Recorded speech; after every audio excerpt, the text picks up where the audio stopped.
right, so as you can tell, I did a thing. Bought myself a 6.0 Powerstroke. Gonna talk here for a couple minutes, and then we'll get into the video of a little bit of a life update along with a truck update.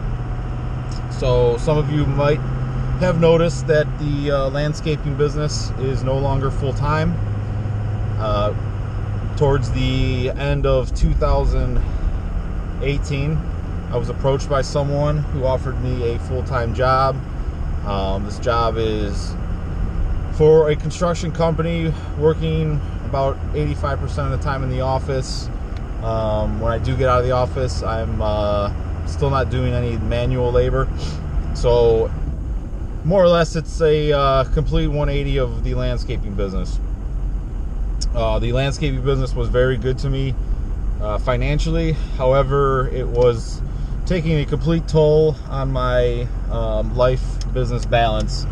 There's a saying that they say you should run the business shouldn't run you. Well, the business completely ran me.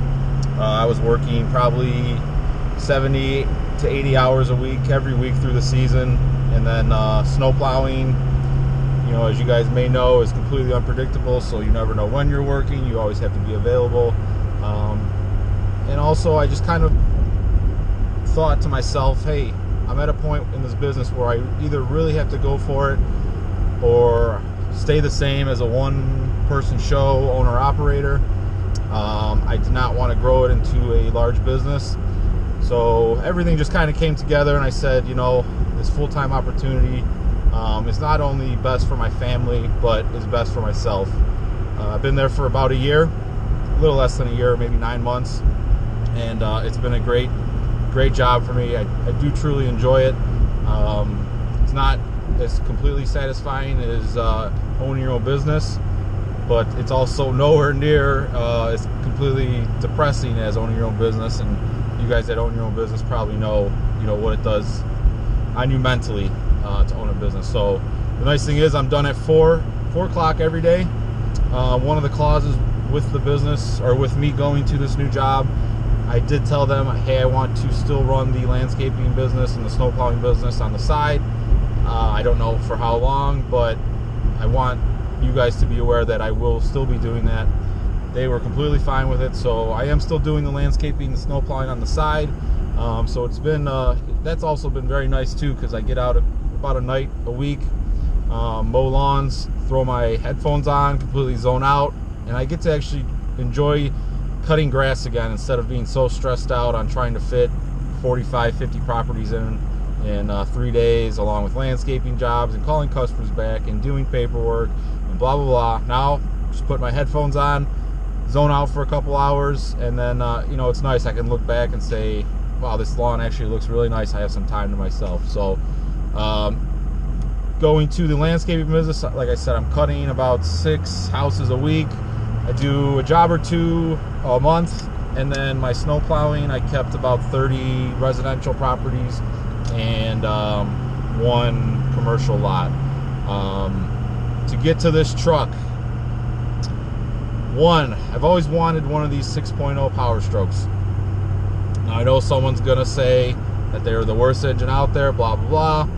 I've done my research on them. I feel like they got a bad rap, and now it seems like just as many equally people are saying how great they are as they're saying how bad they are. You see a ton of people that say, I have 250, 300,000 miles on this truck. It's completely bone stock. It's been a great truck.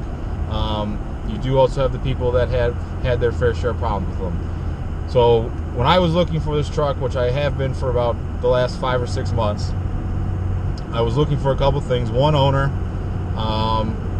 clean, and something that's not beat to hell. So I've been looking around the Cleveland area for a long time. Although have found the one owner trucks, a lot of them were rusted. They did their best to take care of them. You could tell the inside was almost immaculate, but there was just rust starting to creep in the frame, the wheel wells, blah blah blah. So my thought was I need to expand my search. So I ended up finding this truck in Colorado. The Original owner bought it in Arizona, and what I'm gathering from the Carfax is they went between Arizona and Colorado. So I'm guessing they had a winter place in Arizona or a summer place in Colorado, whatever you want to say. So it does not have any rust on it. 14 years old, not a speck of rust. Even the frame, completely clean. Couple dents, scratches here or there. You're going to have that with the 14-year-old truck. But like I said, no rust.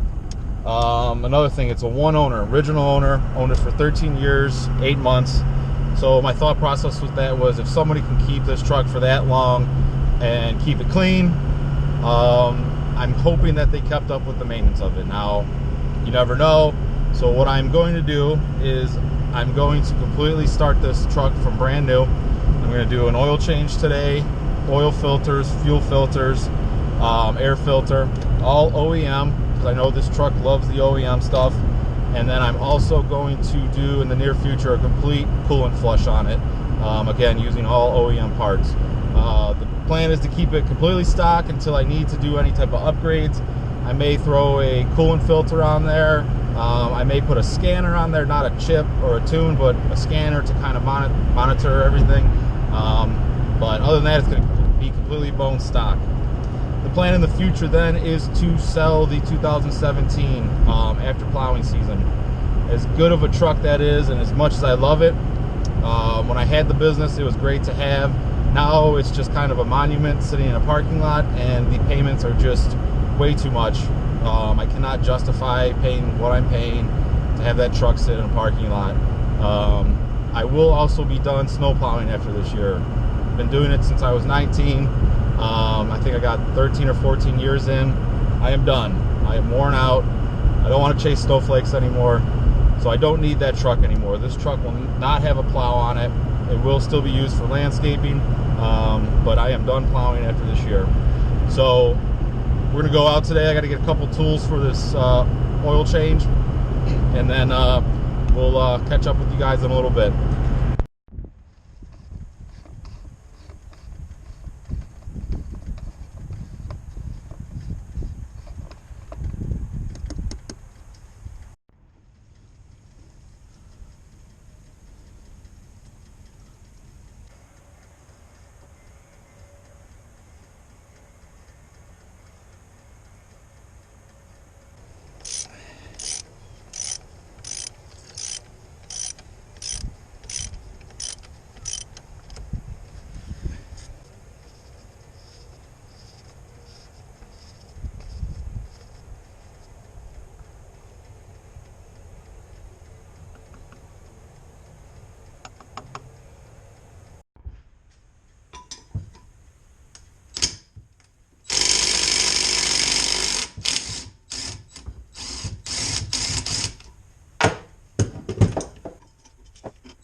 right, today we are taking advantage of the nice weather. We got about mid 40s, almost 50 degrees today.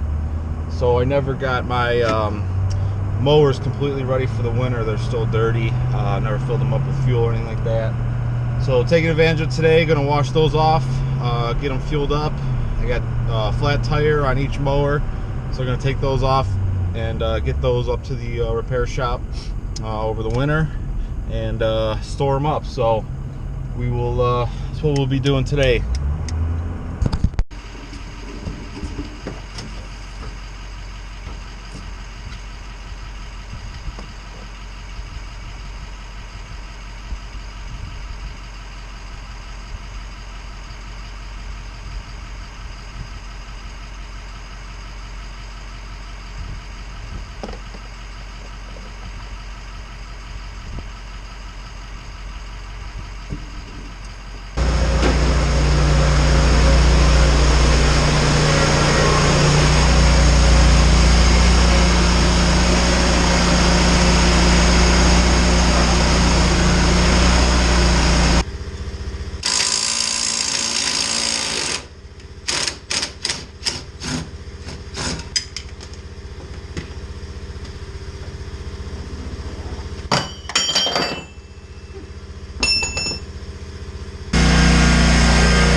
Okay, so I got the mowers washed.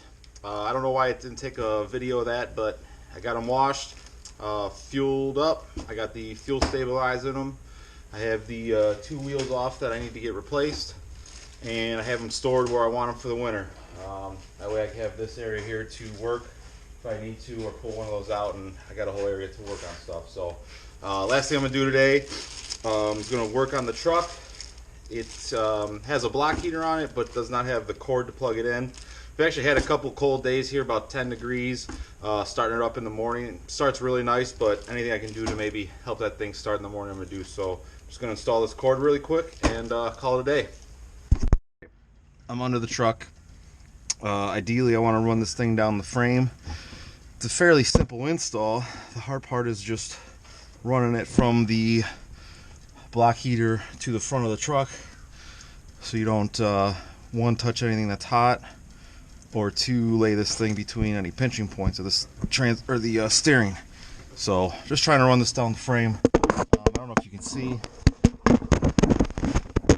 the block heater goes in up there by the starter. Again, fairly simple, just plug it in and then run it to the front. But you know, of course I also picked the only part of the driveway that's got snow on it, so it's nice and cold on the butt cheeks. Okay, found where it goes. They placed it nicely here. You can see, looks like I got a little oil leak. Get this thing checked out. I don't know if you can see in there. They placed it nicely between the starter and the hot ass exhaust pipe. So hopefully I don't screw anything up here. I got it ran through the frame. That was actually pretty easy. I'm gonna plug this in and should be done.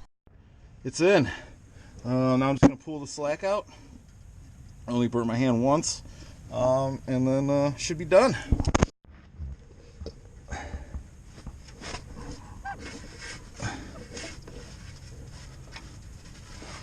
I was able to run it in such a way that it hangs out right here by the tow hook, and then that way if I don't want it, just throw it down in there and it's hidden. Should stay out of the elements too. So perfect. Done for the day.